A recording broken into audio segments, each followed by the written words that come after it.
Pas kita sampai di depan gerbangnya, hawanya langsung beda. Sunyi banget. Gelapnya juga benar-benar gelap. Gue sempat mau pegang gerbangnya. Sebelum tangan gue nyentuh, gerbang itu bunyi dan geser sendiri gitu dong.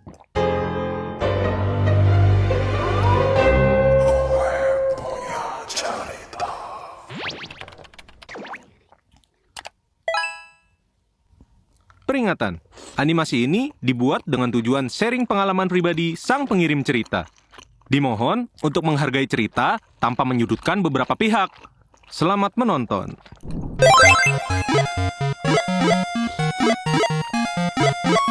Pernah nggak lo ngerasa sebuah tempat itu ngelihat lo balik? Bukan cuma sepi, bukan cuma gelap, tapi literally ngelihat lo. Kayak lo yang harusnya jadi yang uji, malah jadi yang diuji. Gue Rio dari Gorontalo, dan ini cerita tentang 3 malam yang bikin gue nyesel sekaligus gak nyesel-nyesel banget. Karena gue masih hidup buat ceritain ini ke lo. Jadi ini semua gara-gara catur. Iya, catur. Board game yang biasanya cuma bikin pusing otak, bukan bikin bulu kuduk berdiri. Suatu malam di bulan Desember, gue sama temen gue, sebut aja Ali. Kita pergi ke rumah temennya Ali, sebut aja namanya Rizky, buat ngambil catur yang dipinjem. Itu aja, awalnya cuma gitu doang rencananya. Ambil catur, terus pulang. Rumah Rizky itu ada di ujung lorong kecil. Dan di ujung lorong itu persis beberapa rumah dari rumahnya si Rizky. Ada sekolah tua, kelihatannya sih kayak udah terbengkalai gitu. Gelap dan sepi juga lagi. Gerbangnya udah karatan, udah banyak tanaman liar juga di halamannya. Lo kebayangkan vibe-nya seserem apa? Tempat yang kayak bahkan Google Map aja tuh males buat navigate ke sana. Dan entah kenapa setelah ngambil caturnya, gue sama Ali malah jalan ke arah sekolah itu. Pas kita sampai di depan gerbangnya, hawanya langsung beda. Sunyi banget. Gelapnya juga benar-benar gelap. Suasana dingin mulai kerasa. Rasanya beda dari dingin malam biasa. Gue sempat mau pegang gerbangnya. Sebelum tangan gue nyentuh, gerbang itu bunyi dan geser sendiri gitu dong. Seolah udah kebuka, padahal gue belum nyentuh sama sekali. Kalaupun angin, masa iya pagar segede dan seberat itu bisa ketiup angin? Lagian gue juga pasti bisa ngerasain angin yang lewat juga lah. Ini kondisinya lagi gak ada angin sama sekali cuy. Karena gue agak ngeri-ngeri sedap, gue nengok lagi tuh ke si Ali. Terus nanya pelan, "Lu denger gak?" Dia geleng tuh dan bilang enggak.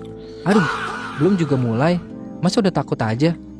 Dan gue, karena emang gue masternya denial, langsung bilang ke diri sendiri, mungkin angin berotot kali ya. Mungkin feeling gue lebay. Kita pun masuk. Gue depan, Ali di belakang. Karena ternyata dia juga takut, tapi gak mau ngaku duluan aja. Baru beberapa langkah masuk, tiba-tiba kita dikagetin sama suara batu dilempar. Kayak kenceng gitu suaranya. Tapi kita juga gak tahu datang dari mana tuh batu. Gak ada angin, gak ada orang, gak ada sumber yang kelihatan. Ya refleks, kita berdua lari lah. Gue paling depan, terus si Ali di belakang gue. Kita buru-buru deh tuh nyalain motor dan langsung pergi dari sana. Di jalan gue tanya si Ali, "Tadi yang lempar siapa?" Terus kata dia, "Ya mana gue tahu." Ya karena emang di sana juga cuma ada kita berdua doang sih. Dipikir-pikir pertanyaan gue aneh juga ya. Tapi sebelum kita panik di situ, ada sesuatu yang gue lakuin waktu kita masuk tadi. Gue sempet rekam video. Niatnya mau gue kirimin ke temen gue yang indigo. Sebut aja Lia. Gue pikir kalau gue ngerekam dan kasih videonya ke dia, dia jadi bisa lihat ada apa aja di sana. Langsung deh tuh videonya gue kirim ke Lia. Dan responnya dia bilang, "Kalian ngapain di sana? Kalian nantangin mereka? Baru di gerbang aja udah ada yang nungguin kalian tuh." Pas gue baca itu, seketika badan gue merinding. Dia bilang kalau di video itu, dia lihat di depan gerbang ada 3 anak kecil yang badannya ngadep ke kita. Tapi kepala mereka noleh ke arah dalam sekolah.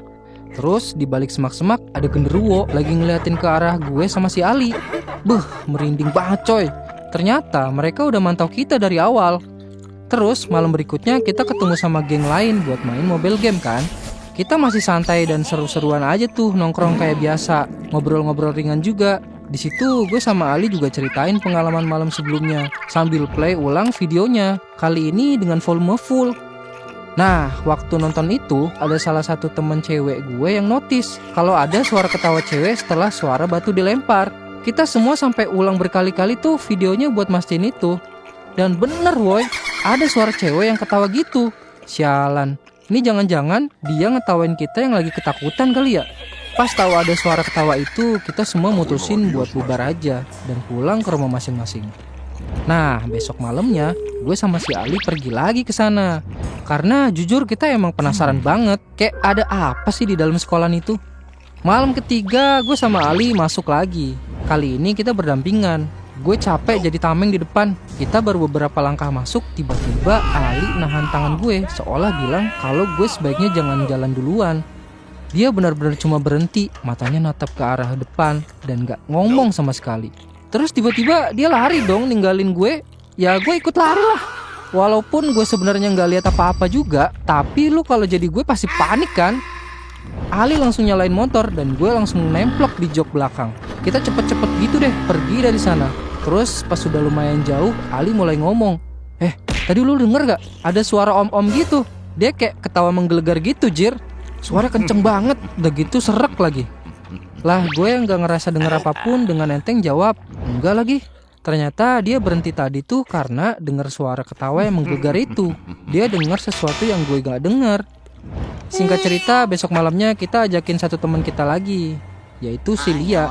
Lia ini teman kita yang indigo waktu itu. Dia juga lebih berani dari gue dan Ali, digabung jadi satu.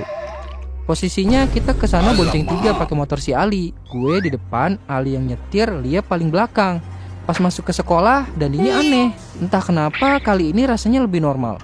Gak semencekam sebelumnya. Kayak sekolah itu lagi dalam mode tenang gitu. Kali ini kita masuk ke dalam sekolah dengan posisi Lia paling depan, gue tengah, dan Ali di paling belakang. Sambil megang HP buat videoin keadaan di dalam. Tapi kita masih bisa lihat struktur bangunan sekolah sama hewan-hewan yang ada di sana dari cahaya bulan dan senter dari HP. Kita juga udah janjian kalau apapun yang terjadi di sana jangan langsung diceritain. Tapi ceritain nanti pas kita udah di tempat biasa kumpul aja. Kita mulai susuri emperan kelas pertama. Di ujungnya ada musola sekolah. Kita ngide buat ke sana. Tapi kita harus lewat lapangan sekolah karena di ujung emperan sebelum musola itu jalannya udah ketutup sama semak-semak. Terus ngelihat musola itu, Lia sempat nanya, "Kalian yakin?" Gue pun jawab lah, "Yakin? Itu kan musola, masa iya ada setannya?" Akhirnya kita pun pergi ke arah musola itu.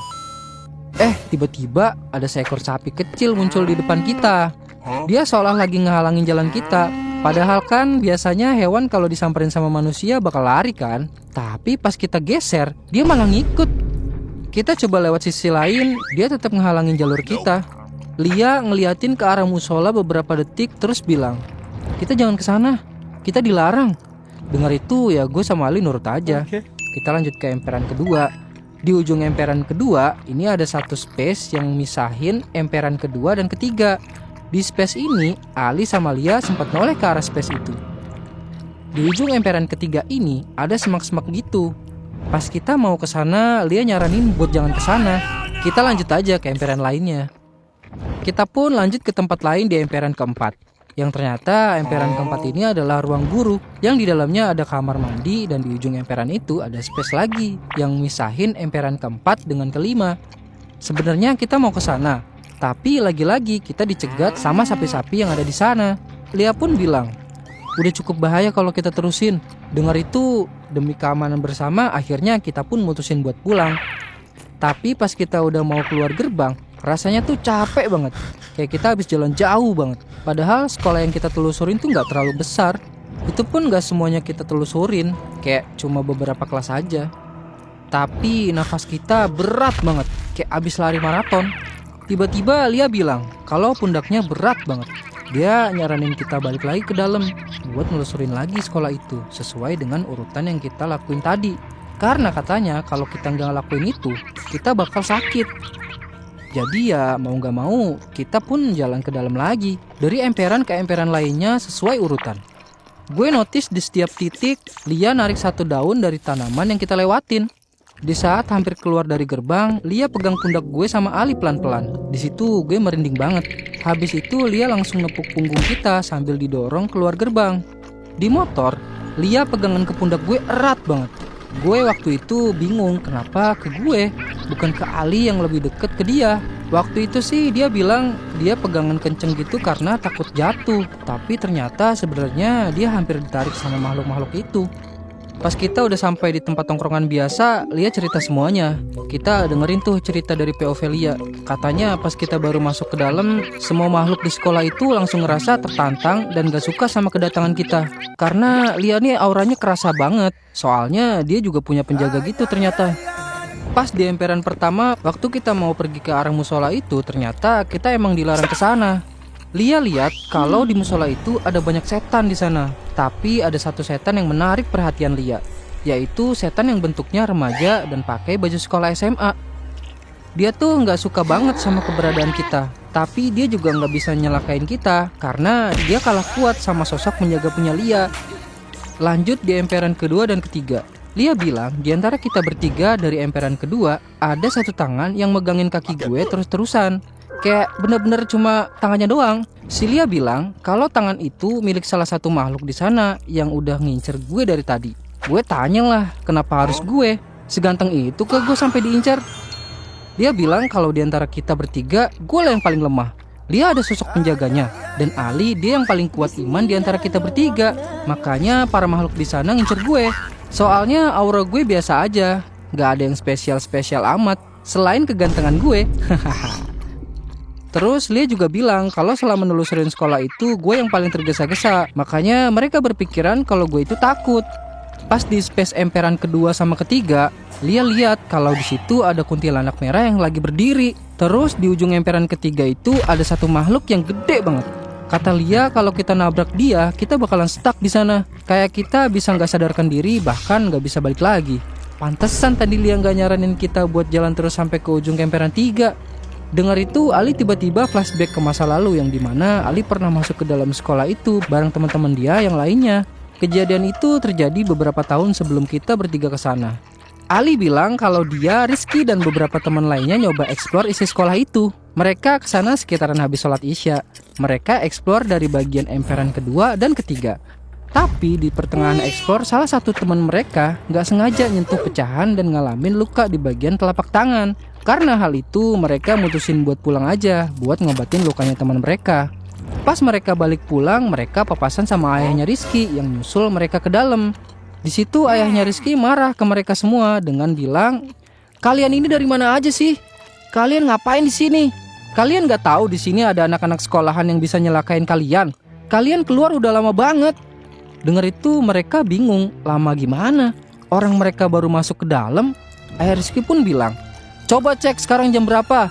Pas mereka cek jam, ternyata waktu udah nunjukin pukul 11 malam, yang berarti mereka di sekolah itu udah kurang lebih 4 jam. Padahal mereka baru aja masuk ke sana dan eksplor bentar. Paling ya cuma kisaran beberapa menit doang, tapi ternyata mereka udah berjam-jam di sana. Hal itulah yang kita kaitkan dengan makhluk yang Lia bilang, karena kemungkinan besar mereka ditahan sama satu makhluk di ujung emperan 3, yang beruntungnya ayahnya Rizky nyusul mereka ke dalam sekolah itu. Pas mereka semua pulang ke rumah Rizky, di sana ibunya Rizky nangis banget ngelihat mereka yang baru pulang dari sekolah itu setelah nggak ada kabar berjam-jam. Lanjut ke POV Lia. Di emperan keempat, tepatnya di ruang guru, pas kita ngelewatin kamar mandi, Lia kan noleh ke dalam. Dia hampir aja dilompatin sama makhluk di kamar mandi itu. Dan di ujung emperan 4 ini, Lia ngelihat ada cewek yang ngegantung terbalik di plafon emperan itu dong.